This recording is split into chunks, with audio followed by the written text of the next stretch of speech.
So I'm removing the trunk latch on the Toyota Solara today. You'll see it sitting here on the trunk lid. There is a fabric trunk liner here, and you'll see where you can get to everything. The main thing is, I would say, is you'll see the key cylinder here. If you want to release this, there's a metal bar that goes all the way underneath here to the back of the latch.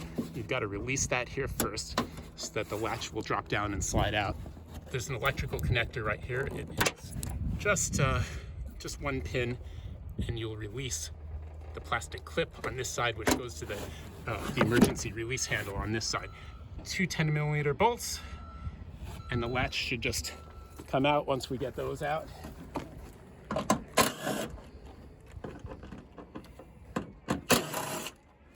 what I do when I'm pulling these out is that I hold this side of the metal bar to try to guide it out so that the latch will drop down so it won't get stuck on anything. And you slide it all the way out.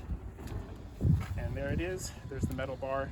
There is a less common Toyota Solara trunk latch here. This is the manual version. You'll see that the emergency release is right above the latch, and it is just the latch mechanism, and it connects to the key, that opens on the back of the trunk. And the powered one is a much more common latch. So I am back in the office, and I am bench testing the Toyota Solara trunk latch.